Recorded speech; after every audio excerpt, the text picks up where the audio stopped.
आज का वीडियो 12 की इतिहास की बुक का चैप्टर 5 का है। आईन अकबरी कृषि संबंध।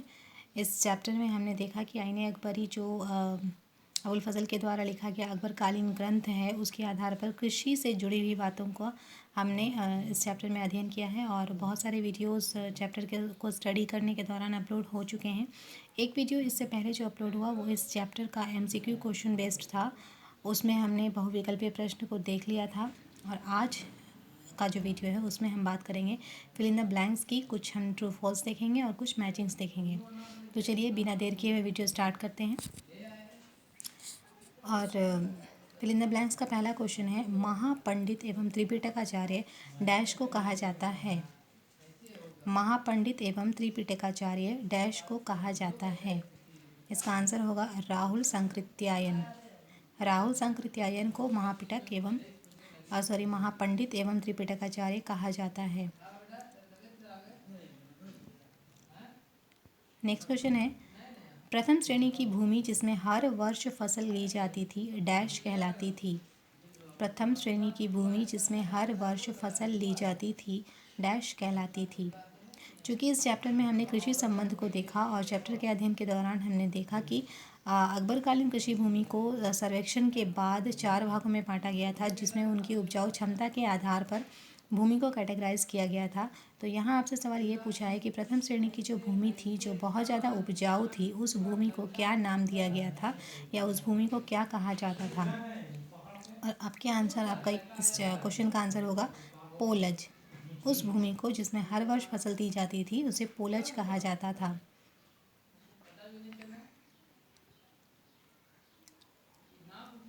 नेक्स्ट क्वेश्चन है, आईने अकबरी में अकबरकालीन डैश सूबों का वर्णन मिलता है। आईने अकबरी में अकबरकालीन डैश सूबों का वर्णन मिलता है। यहाँ मैं बता दूं कि सूबा जो है वो प्रांतों को कहा जाता था और जितने भी मुगल काल के बादशाह हुए उन सभी के समय में सूबों की संख्या घटती बढ़ती रहती थी। तो अकबर के समय में सूबों की संख्या कितनी थी, ये सवाल आपसे पूछा गया है। तो अकबर के समय में सूबों की संख्या 12 थी, इसलिए इसका आंसर होगा 12। अगला क्वेश्चन है, सन 1582 ईस्वी में अकबर ने टोडरमल को डैश नियुक्त किया था। सन 1582 ईस्वी में अकबर ने टोडरमल को डैश नियुक्त किया था। मतलब यहाँ से ये पूछा गया है कि राजा टोडरमल जो थे उसको अकबर ने सन 1582 ईस्वी में किस पद पर नियुक्त किया था। तो थोड़ा सा मैं बता दूँ, 1582 ईस्वी ये वो काल था जिसमें अकबर ने संपूर्ण भूमि का सर्वेक्षण कराया था और सर्वेक्षण के दौरान जो है आईने दहशाला पद्धति लागू की थी, जो 10 साल के लिए नियत कर दी गई थी, जिसमें कि भूमि दर कितनी होगी। तो ये सब कुछ करने के दौरान उसने किसे, जो राजा टोडरमल को चुना था और राजा टोडरमल के कहने पर ही दहसाला पद्धति लागू की गई थी।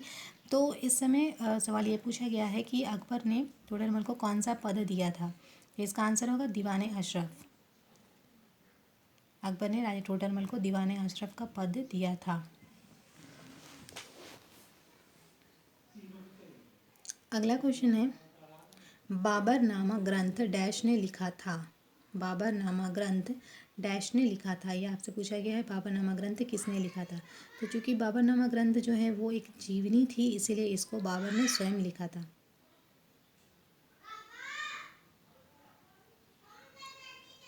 नेक्स्ट क्वेश्चन है, अकबर का शासनकाल डैश से डैश तक था। यहाँ पे सीधे सीधे सवाल है, अकबर का शासनकाल कब से कब तक था।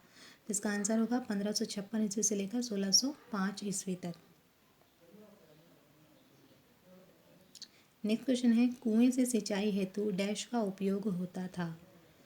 उस समय कुएं से सिंचाई के लिए किसका प्रयोग किया जाता था, क्योंकि उस समय हमारे आज की जैसे कृषि व्यवस्था तो नहीं थी। आज जैसे सिंचाई के लिए जिन चीज़ों का प्रयोग किया जाता है उस समय उन चीज़ों का प्रयोग नहीं होता था। तो फिर उस समय सिंचाई कैसे होती थी। तो उस समय सिंचाई जिस पद्धति के द्वारा होती थी उसे रहट कहा जाता था। इसका आंसर होगा रहट। नेक्स्ट क्वेश्चन है, क्षेत्रफल की इकाई बीघा होती थी, क्या होती थी। क्षेत्रफल की इकाई बीघा डैश होती थी। इसका आंसर होगा 60 × 60 गज। तो ये था फिल इन द ब्लैंक्स। अब हम आइए देख लेते हैं कुछ ट्रू फॉल्स। तो ट्रू फॉल्स का पहला क्वेश्चन है, बाबरनामा बाबर की आत्मकथा है। बाबरनामा बाबर की आत्मकथा है। अभी जैसे मैंने बताया कि बाबरनामा जो है वो एक जीवनी थी, बाबर ने खुद लिखी थी, तो यस ये आत्मकथा थी, ये स्टेटमेंट सही है।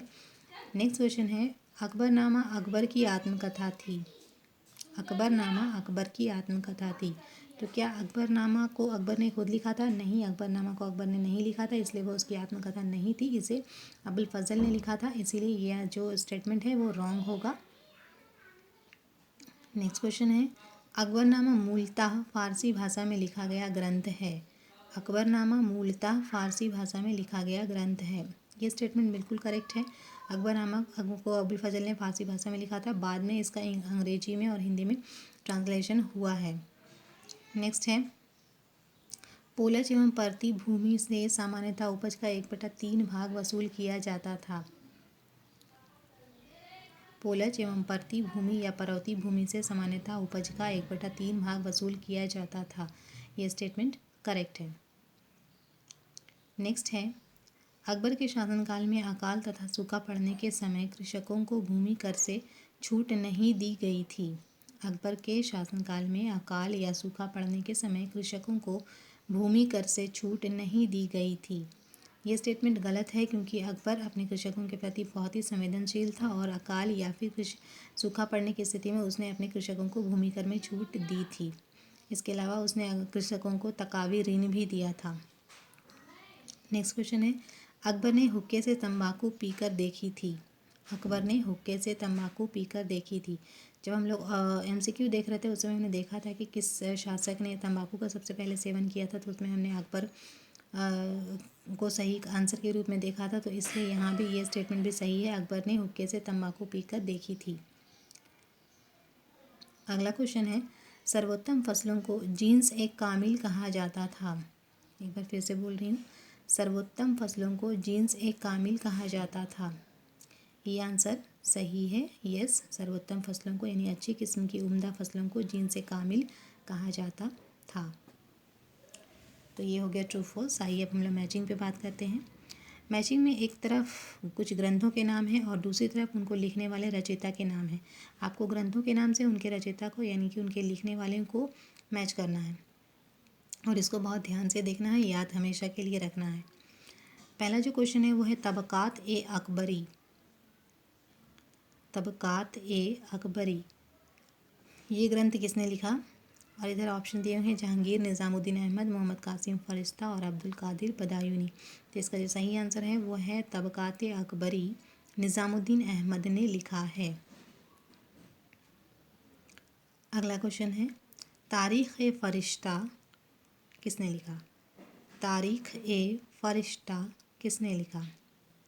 तो इसका सही आंसर होगा मोहम्मद कासिम फरिश्ता। इसके नाम में ही इसके रचयिता का नाम छिपा है। उसके बाद नेक्स्ट है, मुंतखाबुल तवारिख। मुंतखाबुल तवारिख किसने लिखा? तो मुंतखाबुल तवारिख जो है वो अब्दुल कादिर बदायूनी ने लिखा है, ये अकबरकालीन इतिहासकार है। नेक्स्ट क्वेश्चन है, तुज़ुक-ए जहांगीरी। तुज़ुक-ए जहांगीरी किसने लिखा? इसके भी नाम में ही आंसर छुपा है, इसको लिखने वाले का नाम है जहांगीर। बादशाह जहांगीर ने इसे खुद लिखा था, इसीलिए तुज़ुक-ए जहांगीर जो है उसके रचयिता जहांगीर होंगे। एक और मैचिंग है जिसमें एक तरफ कुछ सिक्कों के नाम दिए गए हैं और दूसरी तरफ उसके प्रकार दिए हुए हैं, तो आपको सिक्कों के नाम के साथ उसके प्रकार को मिलाना है। तो पहला जो सिक्का है उसका नाम है इलाही। तो इलाही किसे कहा जाता था? तो इलाही जो है वो सबसे अधिक चलने वाला सोने का सिक्का था, इसीलिए हम लोग ए से बा को मिलाएंगे, इलाही सर्वाधिक चलने वाला सोने का सिक्का था। नेक्स्ट है जीतल।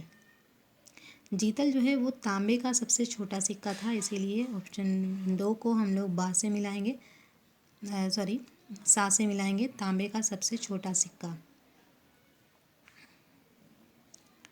अगला सिक्का है दाम। दाम क्या था? तो दाम भी तांबे का सिक्का था जो रुपए का 1/10वां भाग होता था, यानी कि 10 पैसा वाला। तो इसीलिए दाम को हम लोग मिलाएंगे, तांबे का सिक्का जो रुपए का 1/10वां भाग होता था। अब एक आखिरी बचा है रुपया।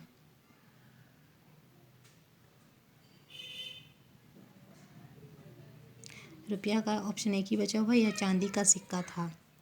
तो इसलिए 4 को हम लोग मिलाएंगे आ से, रुपया या चांदी का सिक्का था। तो इस तरह से इस चैप्टर का यानी कि चैप्टर 5 का सारे ऑब्जेक्टिव्स, मैचिंग, ट्रू फॉल्स, फिर इन द ब्लैंक्स ख़त्म होते हैं। क्वेश्चन आंसर इसका कंप्लीट होता है। चलिए वीडियो यहीं एंड करते हैं। Thank you.